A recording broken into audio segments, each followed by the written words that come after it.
आज मी तुम्हाला चिलापी मच्छी फ्राय कशी बनवायची आहे हे सांगणार आहे।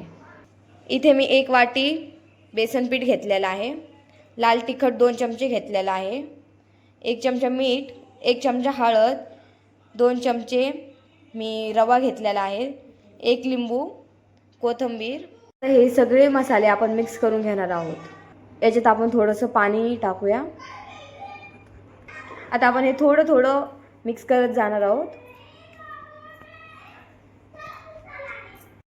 थोडं पाणी टाकत जायचं याच्यात।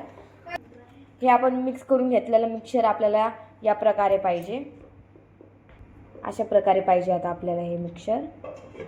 आता आपण याच्यात जे आपण लिंबू घेतले होते ते लिंबू टाकणार आहोत। लिंबू चांगल्यापैकी पिळून घ्यायचे आहेत। आता आपण परत लिंबू टाकून मिक्स करून घ्यायचं हे मिक्सचर चांगलं। आता आपलं हे मिक्सचर जे आहे ना, आपण हे ना माशांना चांगल्यापैकी लावून घेणार आहोत। अशा प्रकारे चांगल्यापैकी लावून घ्यायचे आहे त्या माशांना। मिक्सचर थोडंसं घट्ट झालेलं होतं म्हणून आम्ही याच्यात थोडंसं पाणी टाकून मिक्स केलेलं आहे। चिलापी मच्छीमध्ये पूर्णपैकी मसाला गेला पाहिजे मध्ये। अशा प्रकारे मसाला एकदम छानपैकी लावून घ्यायचा आहे याला मसाला। अशा प्रकारे चिलापी मच्छींना आम्ही मिक्सचर लावलेलं आहे हे वालं।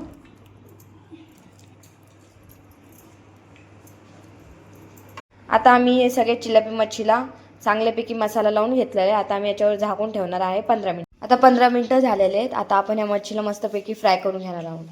कढईत पहिले तेल टाकून घ्यायचे। तुम्ही तुमच्या मर्जीने घेऊ शकता तेल किती घ्यायचे ते। चांगल्यापैकी तेल गरम झालेले। आता आपण याच्यात ना आपली ही मच्छी टाकणार आहोत। मच्छी आता आपण चांगल्यापैकी फ्राय होऊ देणार आहोत। आता आपण थोडं याला झाकून मस्तपैकी फ्राय होऊ देणार आहोत। याला एकदा चेक करणार आहोत।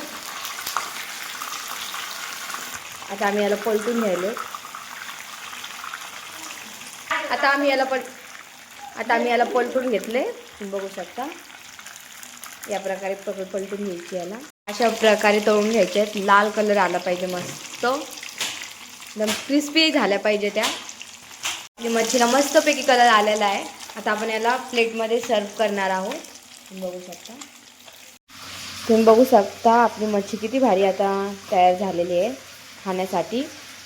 कमेंटमध्ये मला प्लीज सांगा की आपली मच्छी फ्राय कशी झालेली आहे। थँक्यू।